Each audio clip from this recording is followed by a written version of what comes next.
Hello, are you able to hear me, all of you?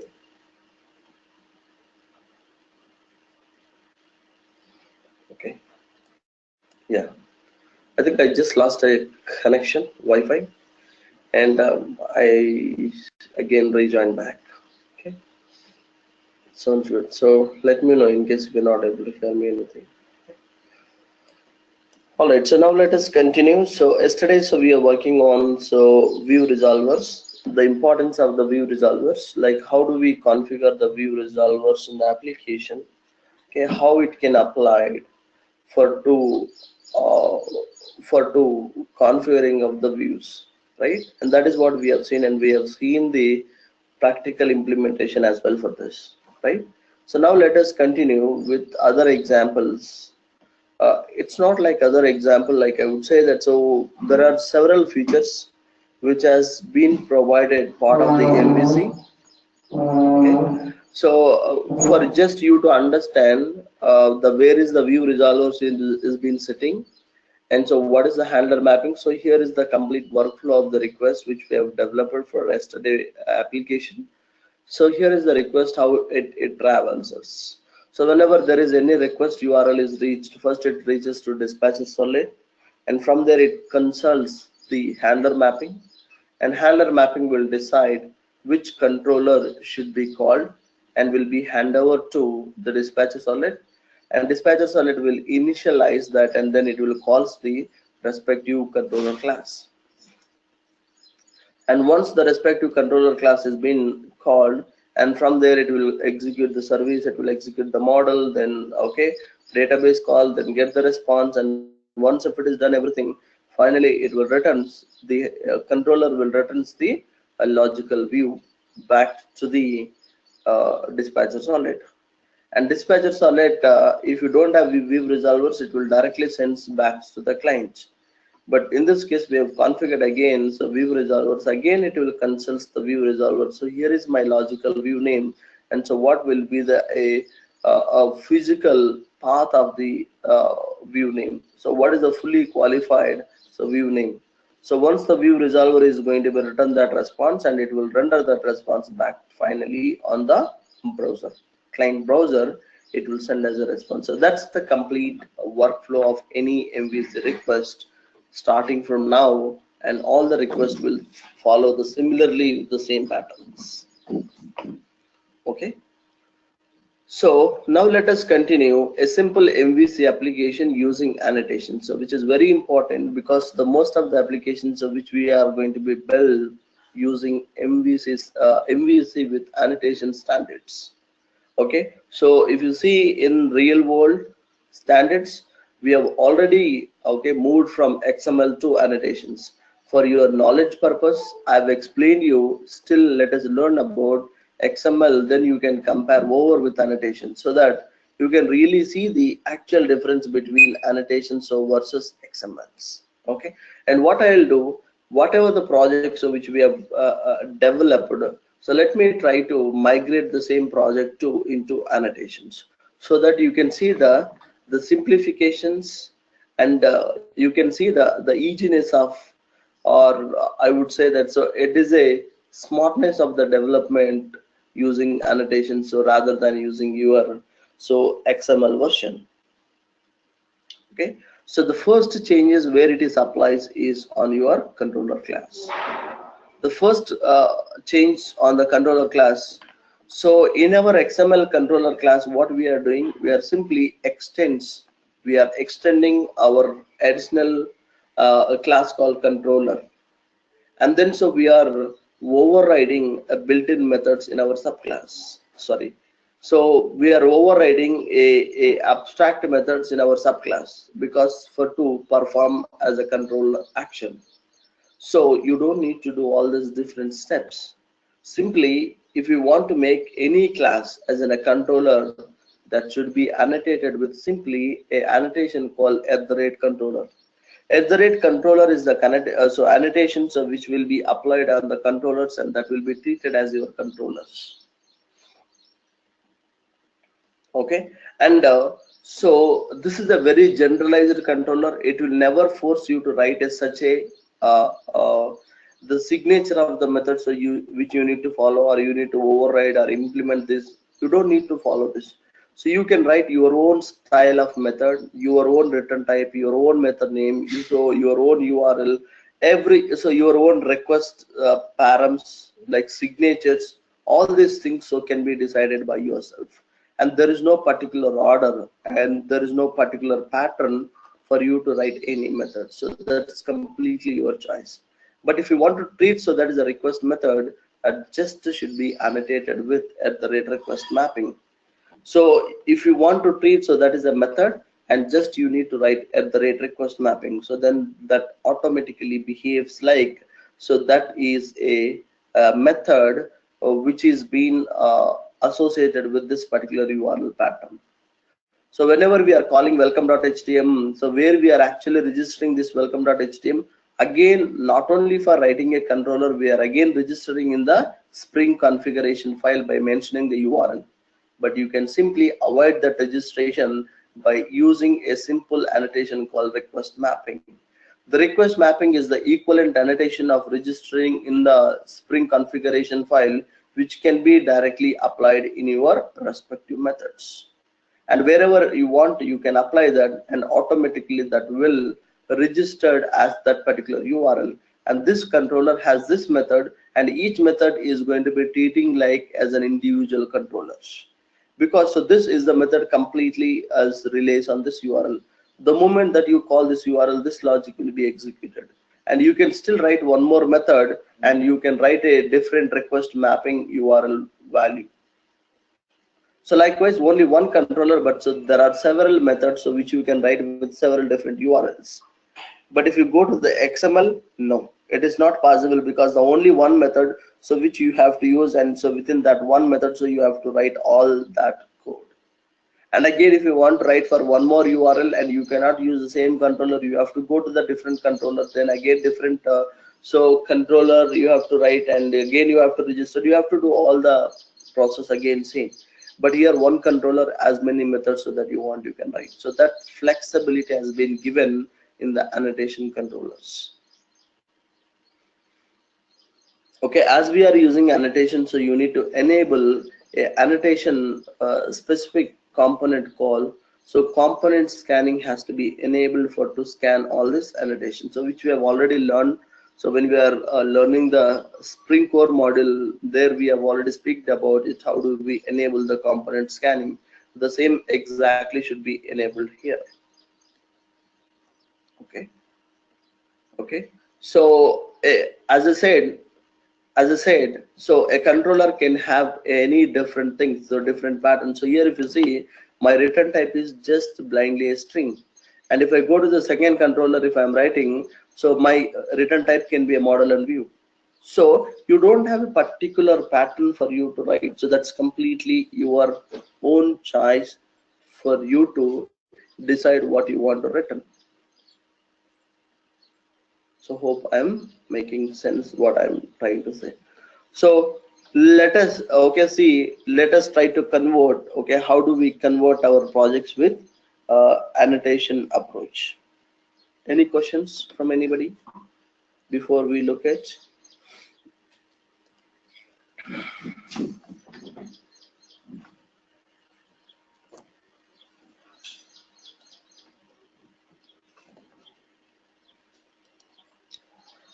So I will try to migrate, okay, welcome controller project. So that is our view resolver project. I will try to convert into annotation world. Okay, I will try to reuse the same project and let us convert it. Okay, so let me copy this one, and I'll try to paste here and have a look at how I'm going to be converting this. I'll try to paste it for now, and then so we will do a Maven refactoring.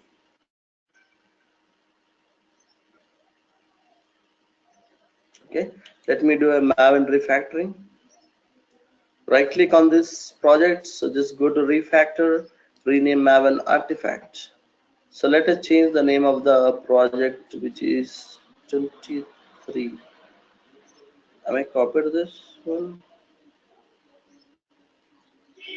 Okay, let us make, so this is a 25 project Spring MVC annotation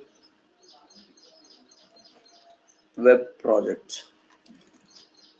Annotation web project. So annotation based application, rename this in our entire application. So let us try to rename this.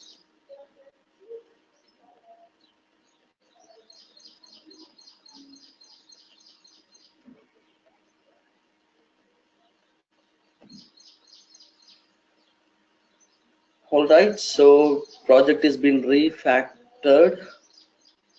Okay, application is ready. And now let us make a changes on your class. The first thing is the impacts goes to annotation is controller. For to make your class as a controller class, so simply this class should be annotated with @controller, right? So simply this class should be goes to with annotation called @controller. So this is a stereotype controller. So you need to import that package, right? So org.spring framework.stereotype.controller. Okay, so because one controller is been already imported, so that's where the second controller is coming. Let me remove this slide. So you no longer require the implementing of this, and you can simply so import your respective controllers. I'll remove. Okay, so organize imports, and I can still, okay, you can just only write controller and you can import the package. That's perfect. And so you are okay, you can write your own method name, so you don't need to follow a particular order. Welcome. Okay, if I don't want to any arguments, you don't need to pass any request arguments. You can simply write a method, so you don't need to return any exceptions. Okay, so everything can be your choice. Okay, so that's it. Suppose if I want to return a model and view object, so I can keep it, this is as it is. Okay, I can keep, so this is as it is. Okay, so I can write, so welcome to Spring Framework, so using annotations.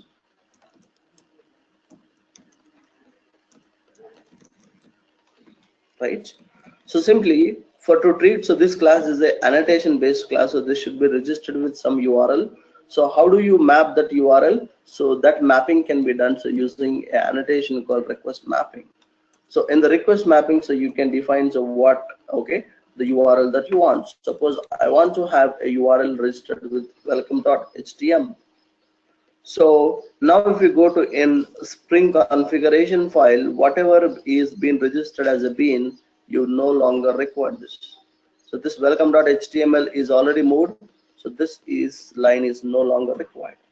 So, and if you still want to, you can use your bin resolvers. So bin resolvers can be kept as it is. Okay, and now I changed it completely my controller, and this should be simply welcome.html.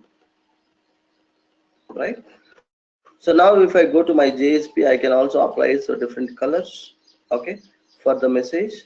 So like let's say I want to display, so for this font I would like to display, okay, for this font I want to display in some red color, just to see a small difference in our outputs.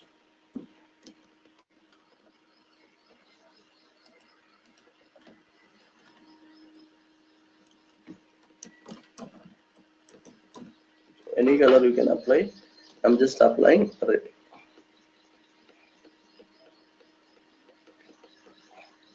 Okay, now I'll save this. That's it. So now you have been migrated your application into the annotation, right? So very simple and easiest way. So now let us deploy the application and then see so whether this is okay. The other important thing is you need to enable the component scanning, because if you not enable the component scanning, it will not work. Okay, your application will not work and it will fail to load your controllers, and your controller will not be registered. So you already known, so that is a well-known thing. That's so you need to really enable component scanning. How do you enable? So first of all, you require a namespace of the context. So I will choose the context namespace I have selected now, if I go to source, the context namespace has been added here. So now let us enable component scanning. Okay, so component scan. So which package would you like to scan? com.easylearn is the package which we would like to scan, right? And so what else annotations or which you want to enable? If you want, you can also enable other MVC specific annotations. I'll try to show you whenever there is a need. Okay, we will try to enable that. So now let us save this. Now let us run the application. So it should be able to register, it should be able to scan your controller. Okay, and that so that controller, and it should also scan the resource, the annotations, and then it should register the handler with that welcome.html. So allow.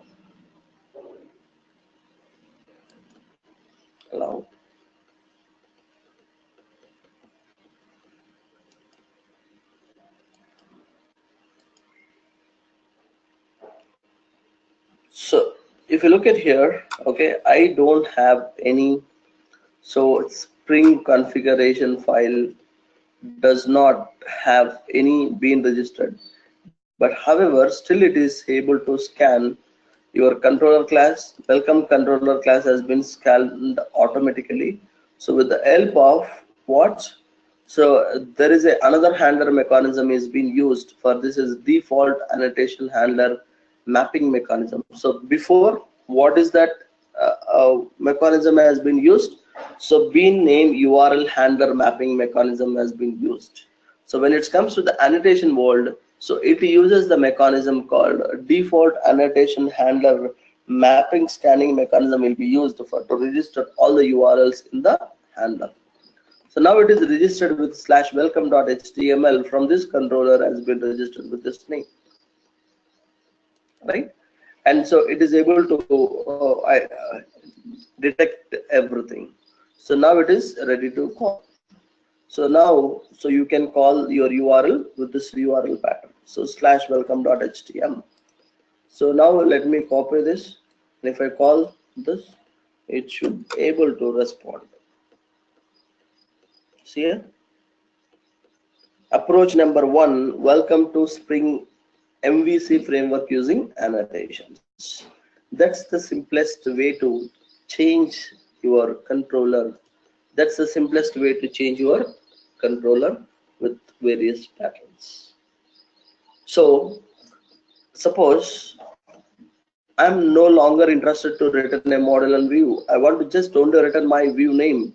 Okay, but still I can, so I want to use a other objects rather than so using a model and view. Still that is possible.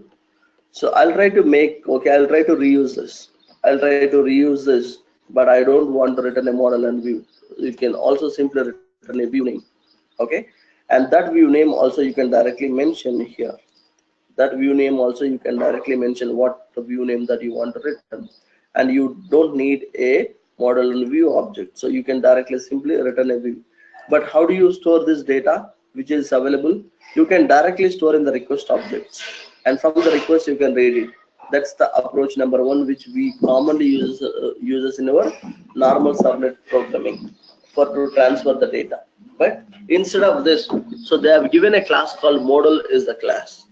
So okay, you can access model and view separately, or you can only also access a model class separately.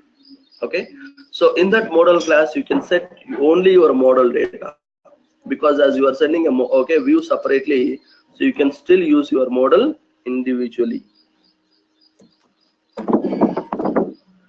Let me import. So this model class is specially given for UI related handlings. Okay, for UI related specific activities. So model dots. So model dots.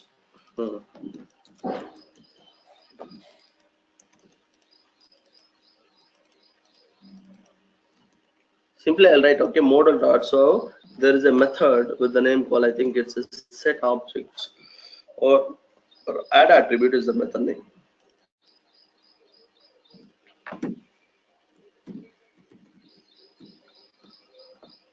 right? It's a simply, so the same behavior should be there for this one and this one, and I'll try to register it with the name called sample.html.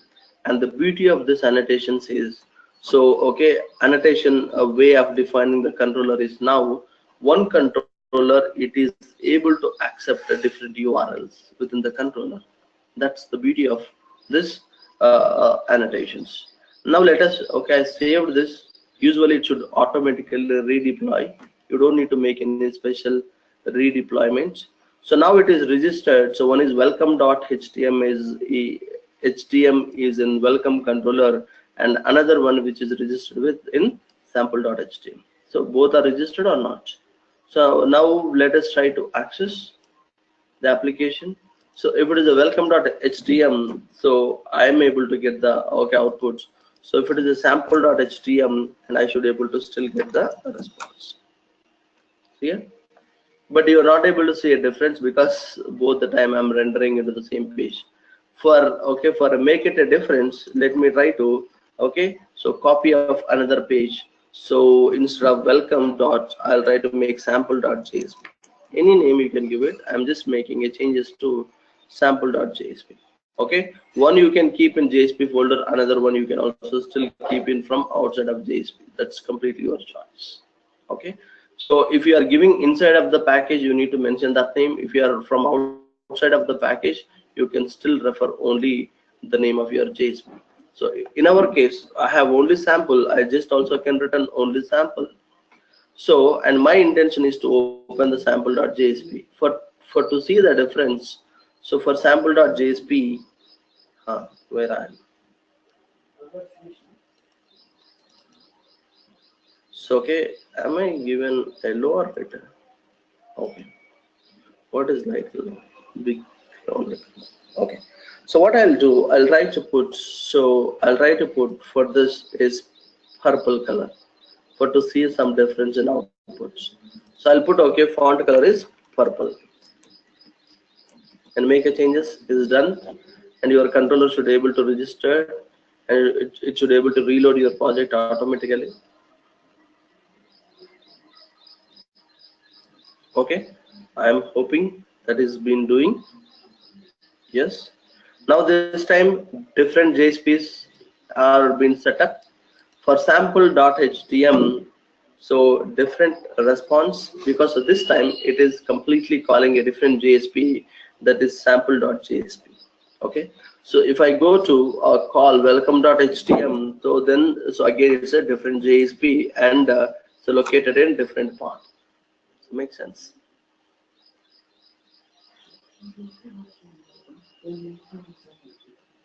right? So that's the interesting thing. So working with annotations. Any questions?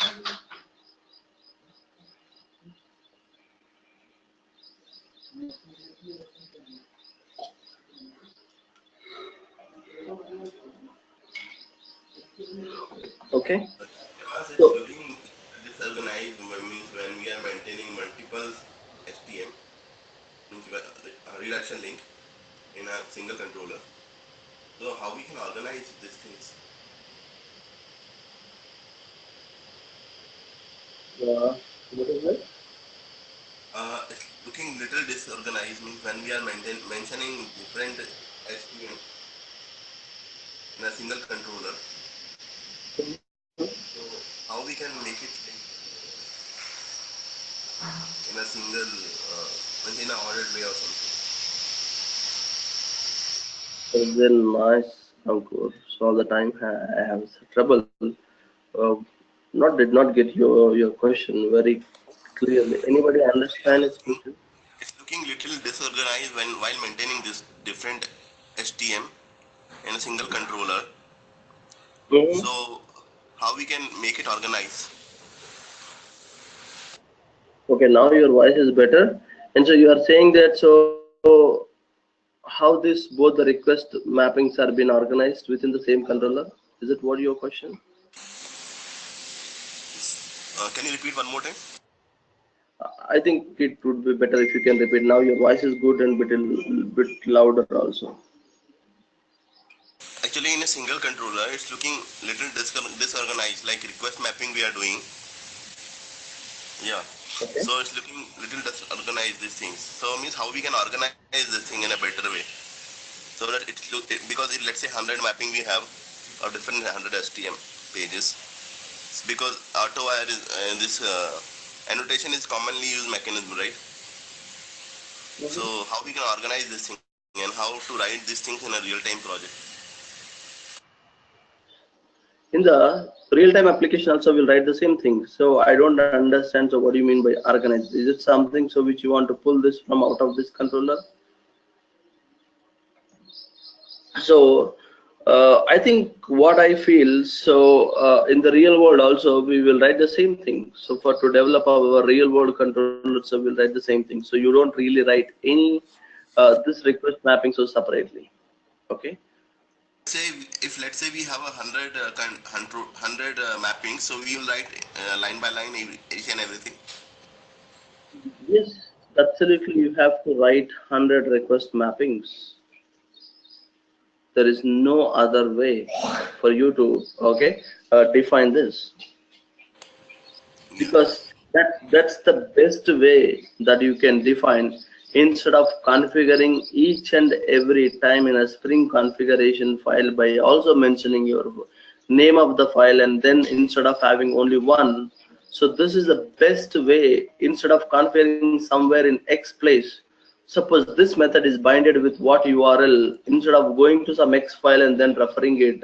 So the best way you can directly look at from here itself. That's how our annotations are been helping us. So you don't need to again go to a separate file to finding up, especially for mapping. Okay. So if you are being using annotations, so annotations so directly will refer you. Okay, here is the method. So here is your binding. Simply, we are avoiding unnecessary XML bindings, XML configuration, XML parsing, XML validation, XML well-formedness. All those things can be outdated and you no longer require. Yeah, right. It makes sense what I'm saying. This is how we will. This is how we will write in real world. But your business logic may increases, but the pattern is the same. The standard structure is the same, so which you will follow. Okay, so now let us go, so move on into the next the other. Suppose if my controller request mapping method is required, so HTTP request and HTTP response, so who does is going to be supplies, who provides, so who provides my the HTTP servlet request and then the response object. So obviously, so Spring is the responsible, whichever the method is, okay, you are writing. So it will make sure that it will mock up, and then the respective object will be injected automatically. If it is a model, am I initializing anywhere model object? But who initializes your model object is automatically by Spring framework. I have not really did anything. So similarly, for your request and response object also you need for your purpose. So then obviously you can still go ahead then use your HTTP request and then response objects. Suppose I will be okay using HTTP servlet request. Okay, request.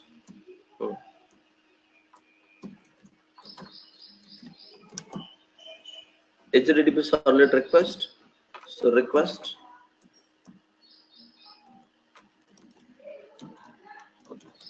then HTTP servlet response, and then so it should be response.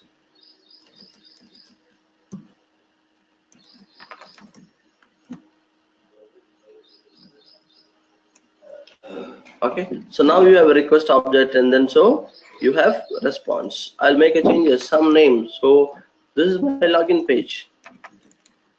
Okay, suppose I want to go to under login page, I want to write one more JSP. Let me try to copy paste this.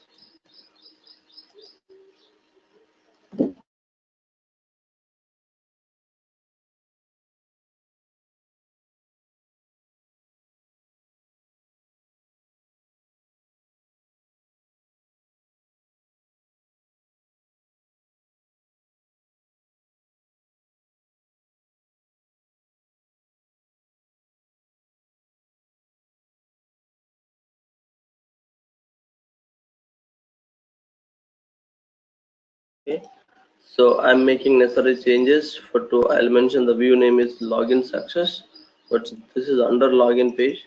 So under login, so you have a login success from the request. Okay, and I want to read some request params. Suppose I want to read some username and then password. Okay, suppose I want to read a username, I want to return. So welcome to Spring Framework, and I'll then display the person name. How I want to display the person name? I want to read his name from request param. I want to read his name from request param. Request dot get parameter. I would like to pass the user details. Okay, welcome to Spring Framework, and then so I'll pass to this name. So and then if I go to some login.jsp, I'll try to display some message.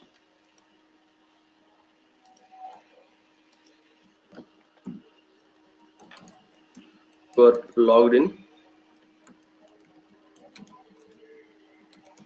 successfully into the application. Some message, okay, which I want to display here. So along with the message, I want to display some message. So which I want to display in some purple color. In background, you can give some other color, gray color, any color. Okay, and just that's it. So I saved everything. So I made a changes. So in my controller now I'm expecting a request. Okay, I can still also return some from response object. So let us see if I can read anything. So I'm just trying to planning to use some attributes of your request. And then so let us see we can use anything from response.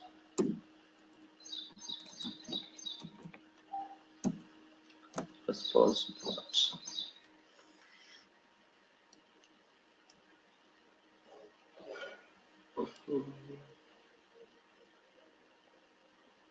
Can we read anything from response? I think you can only set some. Yeah, maybe some will display some status value. Okay. I'll return some status code. Get status also I'll return. That's it. Okay, so that's fine. So for now, so I made my method name my own interest. I added my own additional parameters which is required, and then so we are sending. So what I am ultimately trying to saying here is you don't have a special restriction that you need to define only request object. You need only request object also you can mention. It is not necessary that you need both. You need only model. So if you don't want anything also, still you can define. So we have such a flexibility has been given by MVC framework, but none of other frameworks has been provided such a flexibility. Okay, so now let us call our login.htm. So if I call login.htm, so okay, if I'm not passing any parameters, so it should be displayed as a null, right? Because I'm not passing any parameter. Now the response code is 200 because it's success. You are logged in successfully into the application. So now I'll question mark and then pass the user is in the request param. So my request param should able the request object from the request object. So we are reading. So let us say suppose I want to pass Ankur. Okay, is the name. So if you see here, so success code is 200. Welcome to Spring Framework Ankur, and you are logged in successfully into the application. So that we are reading from the request parameter. Still, however your original servlet is behaving in the same direction, it is also able to do it, but you don't need to write each and every servlet for every URL. So only one. So controller is capable to do to perform all the different various actions. Makes sense? Okay, still you can pass various other other names, right? Suppose so I want to pass promote. right? So any request parameters can be dynamically read, and then it is returning the response from the controller. All right. So any questions from anybody?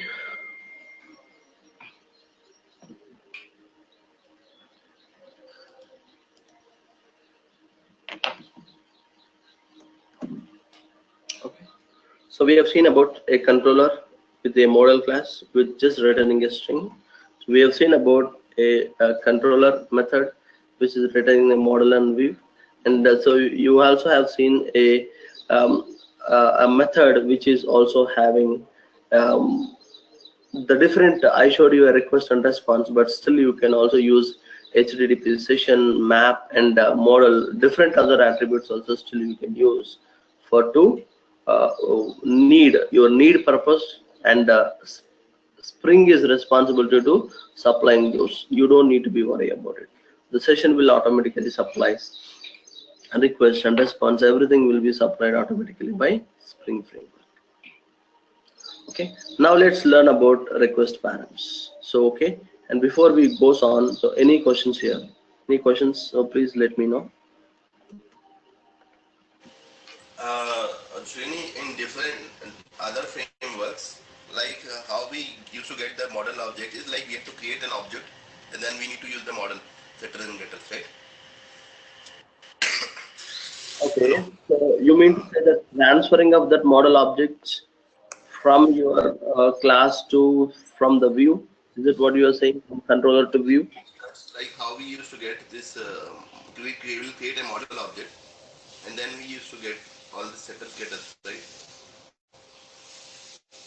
So you are asking about general model class. Yeah, Is it yeah. what? Okay, it's a normal bean. Yes, you'll be having a several properties, and then so you'll be generating a setters and getters, and then okay, that's your model, or people call it as bean class. People call it as pozo class. Different names. But here we are not creating any model class, right? So it is not compulsory. That's okay. You need to return. So one of the model is also string is also class. So by just I'm using a string, and for that string I'm just okay. So sending this is a message. So similarly, you can also send here a model class. You can also send a list of objects. You can also send a list of values. Any data can be sent it as part of model. So as part of the model you can send it whatever you want, so which you will be seeing in the upcoming sessions. Okay, how if you want to transfer your own custom model objects or custom beans, how you will be transferring, so which we will be looking at in the upcoming sessions. Okay. Yeah. So we are there. We are going to extend this model class, and then we are going to write our custom stuff. You don't need to extend any model or anything, because we are in annotation world. You don't need to implement or you don't need to extend anything. So that is the speciality of Spring MVC. That's why it is getting more popular. So we are completely avoiding implements or extends, override methods, all these things. So it's completely a developer choice. So developer can choose, okay, what pattern of the methods of which you want to write, you can write. So here is the practical example has been shown for different methods and different return types, so different parameters of the method. Oh, right, right. Okay. Okay. So moving on into the next concept is request params. So how do you develop a request params? So how do you transfer a request params? The approach number one, the request params can be directly submitted so using the request objects. So if you remember, so in a welcome controller, I've developed a request object. So we are reading explicitly by writing additional code. So Spring Framework is suggesting for the developers, so don't go to again do an external swapping mechanism for reading a data explicitly from the request object. So instead of you doing all these jobs, I will perform automatically as a part of framework. My duty is to read this data from the request parameters, so then hand over it to your controller method. So instead of you writing this additional code, Spring is providing a built-in annotations called @request param, so which does the equivalent job of this. So instead of reading directly request dot get parameter, then passing a key and then reading of all this information, so can be done using a simple annotation called @request param. So @request param is annotation which expects that so you will be passing this value from the request param. So Spring automatically reads from the request from your HTTP servlet request object, and then it will automatically populate on your first name field. So similarly for last name field, likewise any other fields automatically Spring will does. You don't need to write a extra lines of the code because of the reading data from request params. Okay, let us try with the same thing in terms of practically. So I will try to create a new project for this. So let me use this annotation project. So we will completely focus on annotations. So now I'll go to with MVC annotations request param annotations. Okay, request param annotation project. I'm sorry. So I need to just copy paste, right? I should not make any changes, because if you do from Maven, it is easy. I don't need to open form.xml file, make any changes. I'll just copy and then paste it. So okay. Okay. Let us do a Maven refactoring. Rename. I have already given a name. Copy and then paste this. Okay. We are refactoring this request param annotation project.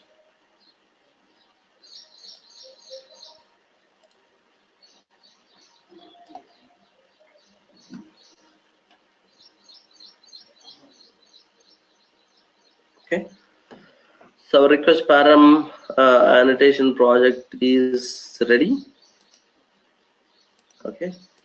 If you want, you can keep all other methods. Otherwise, I'll remove it. Anyway, you have reference of it. I'll use this. Okay. Maybe my request method name is something like a register. You can write any name. So it's completely your choice. I'll write so register.html. Okay, instead of reading from request param directly, annotation has been provided, is called request param. It's called request param. And so what data type? So that you want string. And so what is the name of the request param is first name. And then request param. Okay, and then string. So I want to pass read from last name also. So, and then in this case, so you don't need to read it separately from request.get parameter. Directly you can paste the first name and plus give some space, append the second parameter also your last name. That's it. Very simple, very simplest way. Spring is organizing their jobs. That's it. So your controller is ready, your request mapping is ready, everything has been done automatically, it's set up. So welcome to Spring Framework. It will directly send it to you, to your application. That's it. Okay. So now let us run this application and then show you. So I'll go to here, run as Java application, run on server, click on next, remove all of them. So finish it. Okay.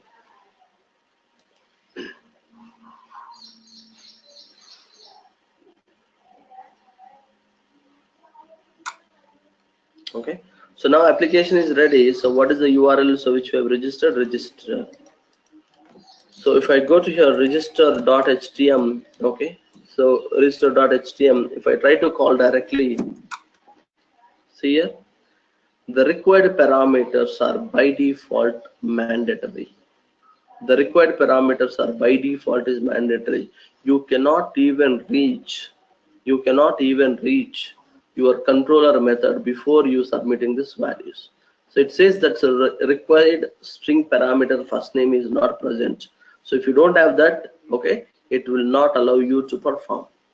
So but in previous case, if you're not passing also, still you are getting a null, but at least you are able to see the response. but in the request parameter, no.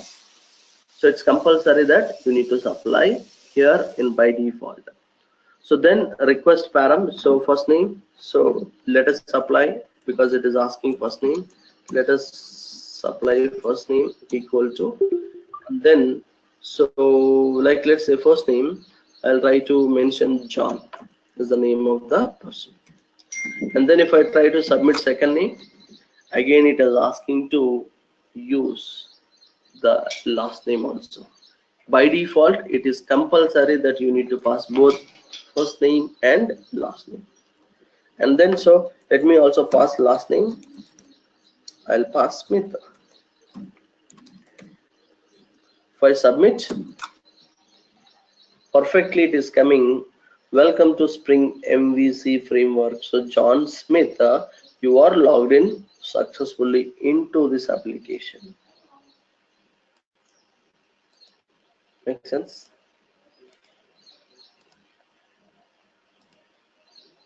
Login.success. I'll also remove this approach one. Why we require no. So that is where you can use your MVC configuration. So in your application by passing your values, right? So if you want, I'll also remove this gray color. So it is dominating our output. I'll remove this. I'll submit a request. So beautifully it is coming now. Makes sense? Okay, so by passing a request parameters, but okay, sometimes request parameters all the time may not be mandatory, right? So sometimes request parameters may not be mandatory. So if it is not mandatory, but why my controller is really forcing? Because by default in the nature that request parameter is, so request parameter is compulsory. So if you want to make it false, if it is not that required, then by default required is true, you can make it as false. So which means that, so this is not compulsory. This is not compulsory. So similarly, if you want to apply for both of them, obviously you can apply. So without passing of those two values in the controller, still you can use this class. Okay, so now let us go to here.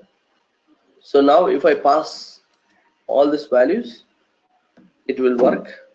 Okay, suppose if I am not interested to pass any values, any request parameters, it is working. Both are considering as a null. Okay, suppose if you want to pass only first name but not in the last name, still it will accept. Okay, only first name. So because you are making it's an optional, because request parameter can be an optional. Suppose okay, you are passing both the names, you are passing both the names, so it is coming both. Suppose I am not really interested to pass for first name, instead of first name I want to just use only first. Okay, for last name I want to use only last. So then if I submit, I want to, okay, because I'm passing both the parameters, still even though you are passing both, so it is both are coming as a null. Why? And your request parameter name, and so your request parameter name and the request name that you are passing and the URL both should be match. If you are both are not matching, then it will not fail.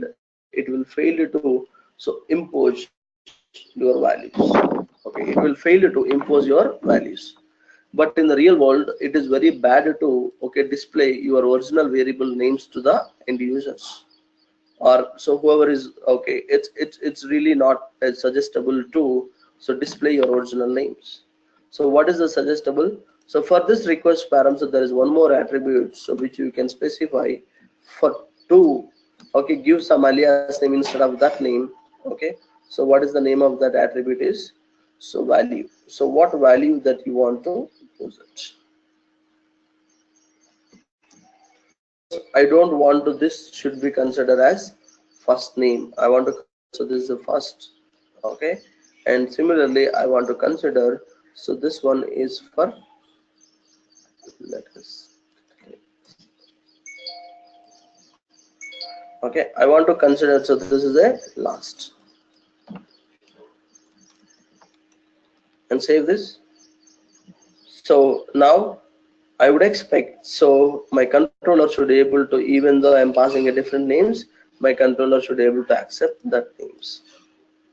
If I submit, see, first is John and last is Smith, so both the values are able to populate perfectly. Make sense? Make sense?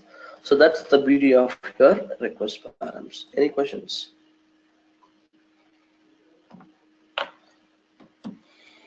So required params, okay, make it as optional, and whenever you want to give a different name, still you can give different names. Okay, and request params, even the requested method will also allow you to specify request methods. Suppose if you want to accept only for get method, you can still use it. If you want to use for post method, you can also specify the post method. So that's up to you. Okay, so similarly in servlet you have request get method, do get method, do post method. So similarly you can also use the same kind of thing here also. If it is a method, is a method name, so request dot get method, so then that will be treated as a only get URL, it will work.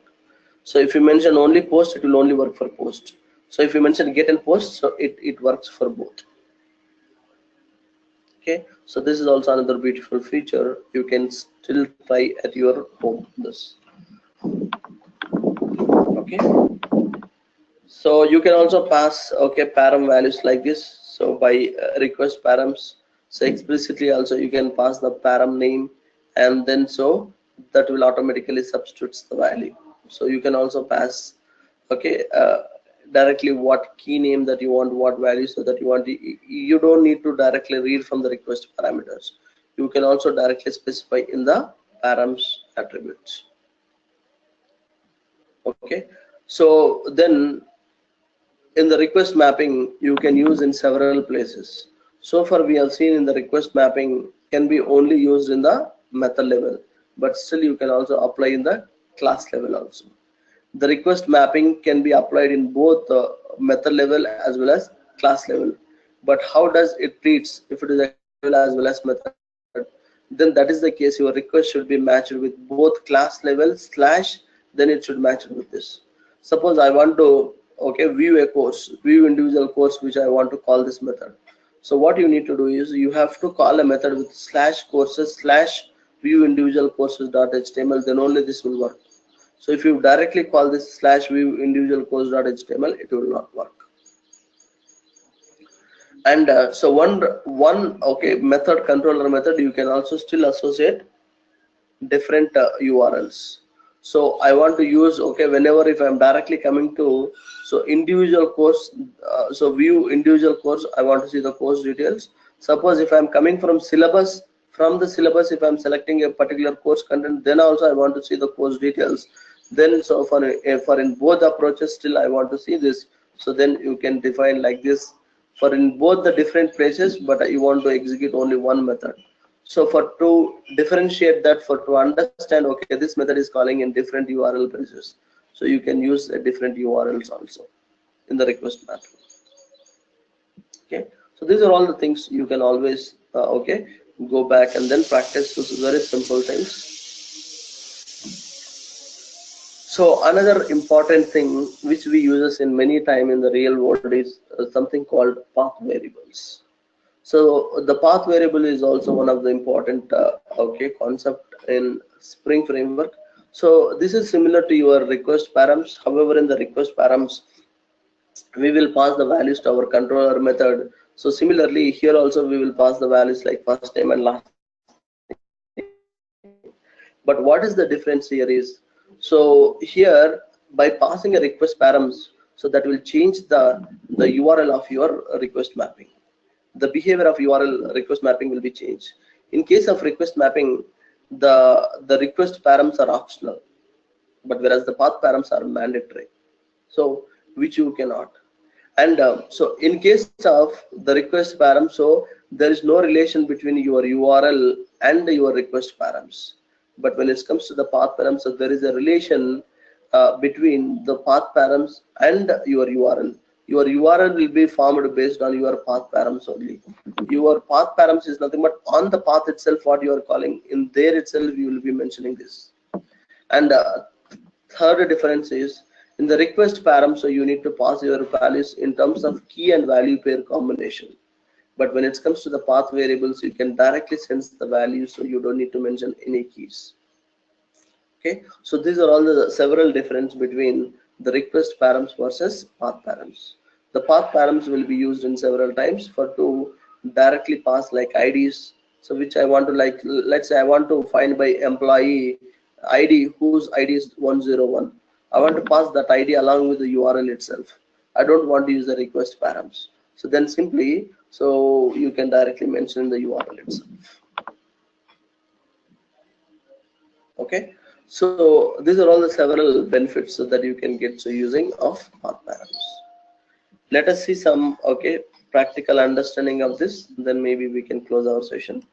So I'll close this and I'll try to reuse this project.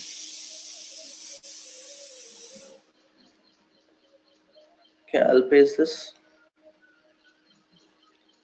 Okay. I'll refactor.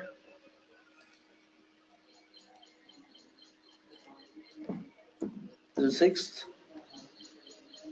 Oops. I don't know why it is not changing the names.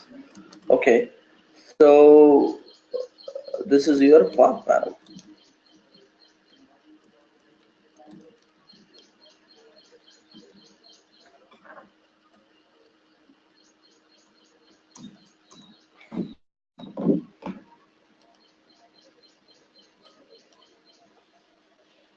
Oops. Oh. So let me again refactor and rename. So this is not a 25th. So this is a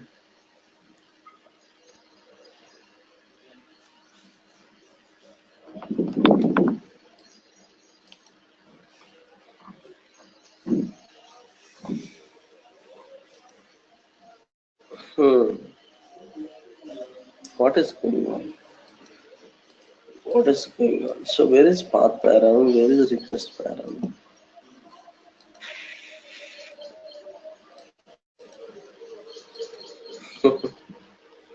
Sorry guys. Okay. Okay. This is our request params actually.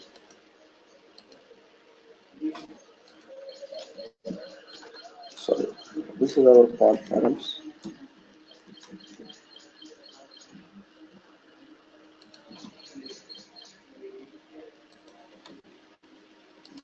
And this is our 27 project, right?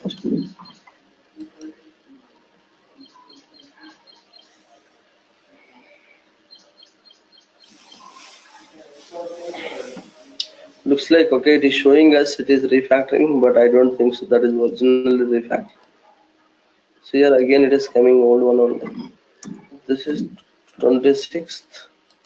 So this is a request param.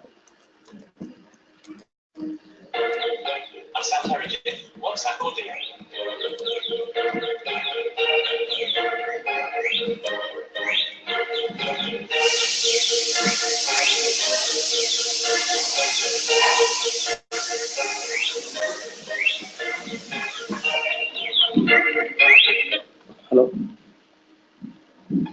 That's it. So we'll be joining in 5 minutes.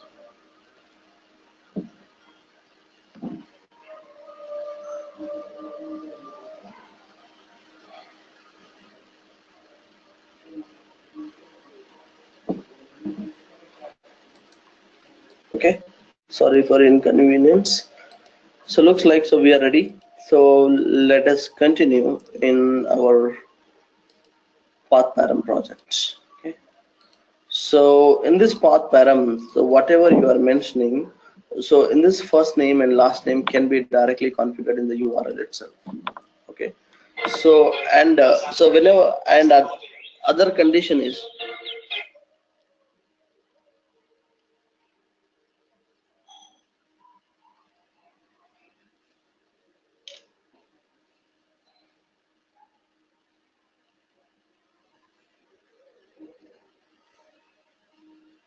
Give me 1 minute, please.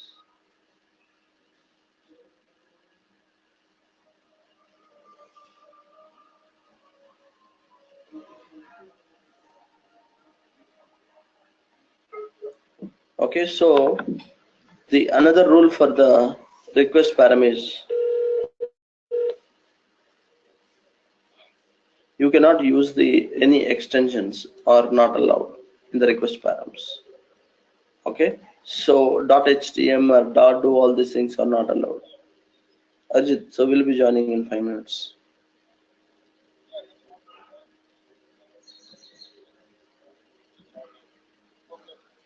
Okay. Okay, thank you. Okay, so here if you see, so whenever if you want to pass any request params, okay, you should use your keys. Okay, and how many keys that you want, you can use that key should be in a flower basis format. So what is the difference between your URL and your path parameters? Your path params will represents in a flower basis symbol. So this is your normal URL and this is a flower based symbol map. Okay, so and then so this should not be a request param, so this should be your path variable. So the annotation names of which you have to use is path. Okay, so I'll make this as a path variable, and you don't have a question of like making this a false. It's compulsory that so you have to supply. Okay, so that's about your simple path params. So welcome to Spring Framework. I'll just keep like that. Maybe we can make it differentiate in the outputs. That's it. Okay, for path params, so what you need to do in a Spring configuration file, make sure that so there shouldn't be any extension configuration. Sorry, in web.xml for dispatcher solid, okay, you should not have any .htm, so will not be allowed, because for path param, so you cannot use this. Okay, so you cannot use any dots or like this, so it should be simply slash. Okay, it should be simply slash. Any URL should come. So for path param, so if you're doing star dot star means, so compulsory your URL should contain dot. If it is contains dot, so then that's the last URL. But apart from that last, and then you are also passing some additional params, so which will not be acceptable if your dispatcher sonnet is reading that. Okay, so the one thing remember that, so this should be just a slash or put slash star. So anything after slash, it should be acceptable. Okay, and here should not contain any .do or .htms, so it should be only your path, and then so followed by these are all the variables. Okay, so now let me go to our the JSP. Let us make some changes. Instead of purple, okay, so let us use orange.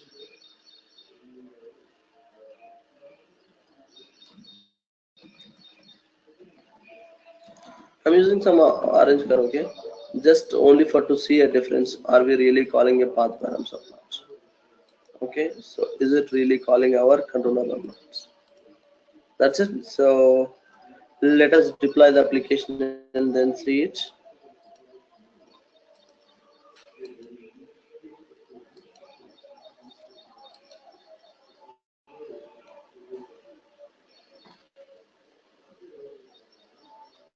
So now if you see here, it is registered a path params. If you see here, perfectly it is registered. So slash register slash last, okay, slash first. If you see slash register slash and then star slash register slash like this, okay, several path params are registered. After this also you can pass a other different values. Okay, so now let us use the URL. So what is the URL name is register. If you call like this, so what will happen? It will give you the error saying that request resource is not available. There is no request is found with this name. Because for the path params it is compulsory.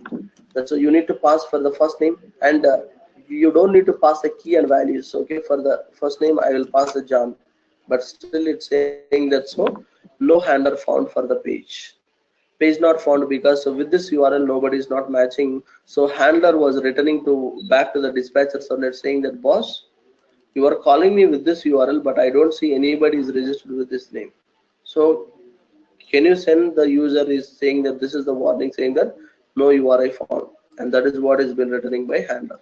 So now if you see, if you return John Smith, so then it should able to pick up your servlet.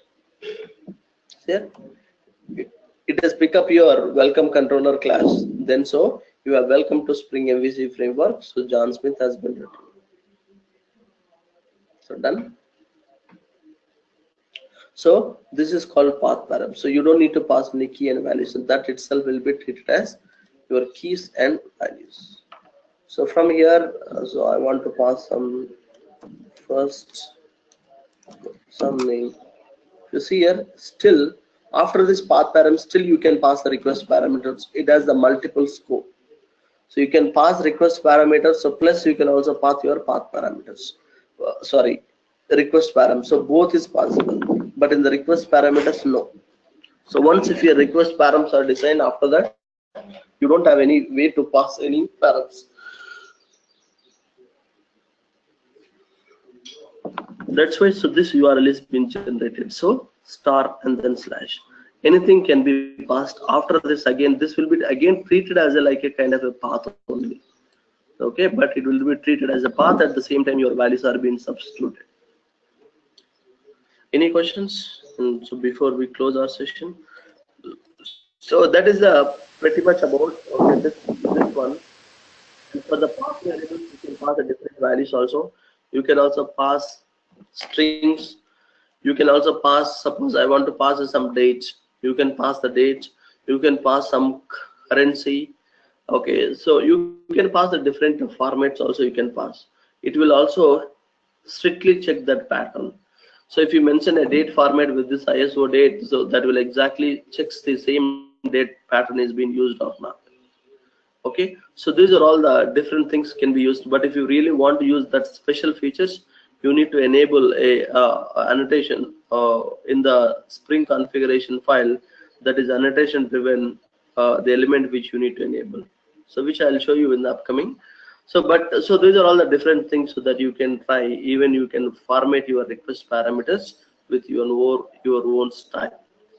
Okay, that's it. So probably when we are meeting in the next session, so we'll discuss about rest of other features. Any questions? One question, sir. Actually, this path param is there, no, and request param. So there, what is the difference in use? Where to use this path param and where to use request param? If we are using path param, then how to generate this first and last dynamically?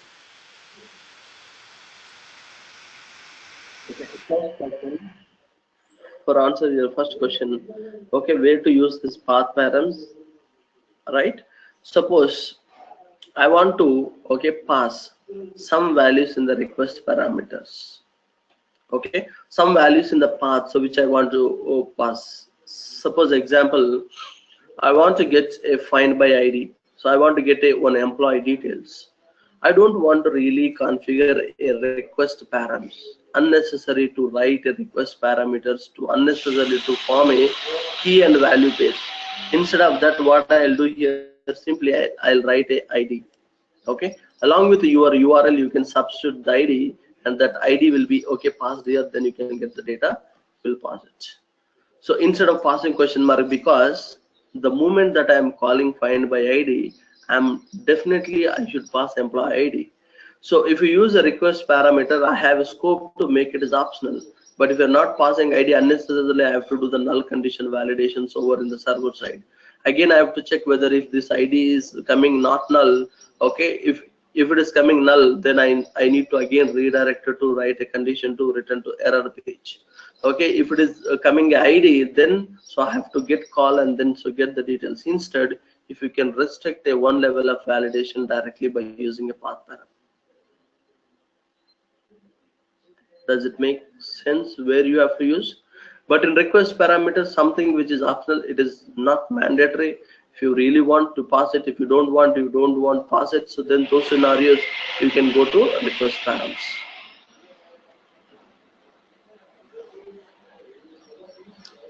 That's your first question answer. So what is your second question? How to generate this first and last dynamically? Let's say we What is want to that link. answer? Sorry, I didn't get you. it's like first and last is the variable, right? Yes. These are all a kind of a variable, substituted values.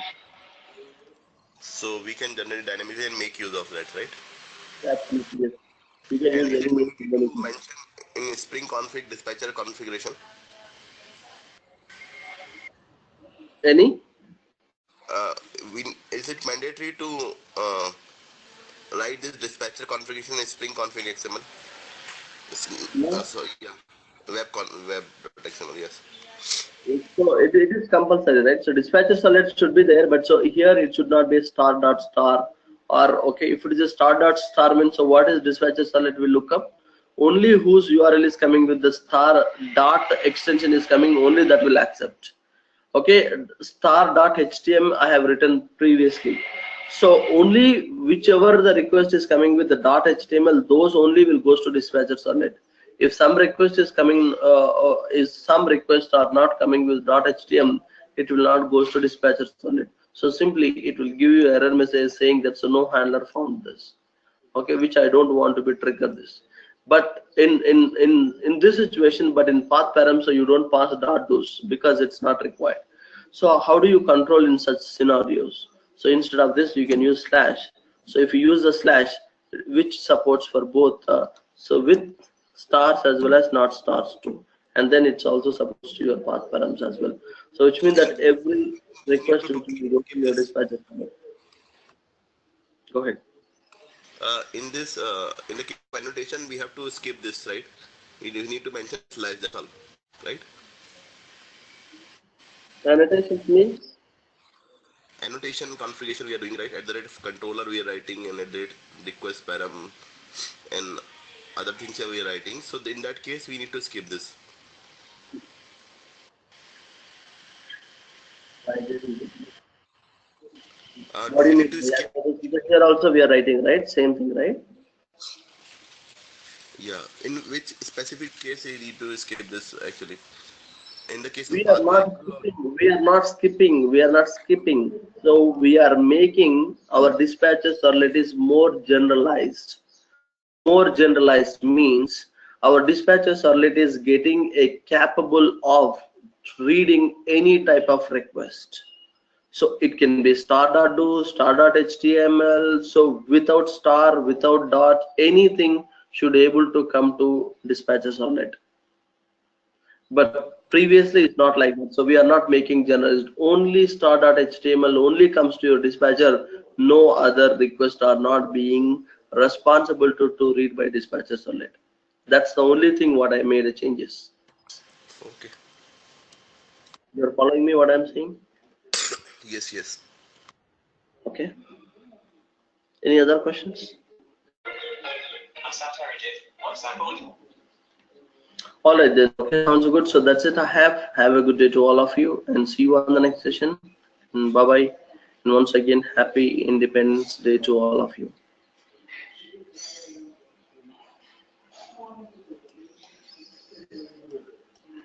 Happy Independence Day.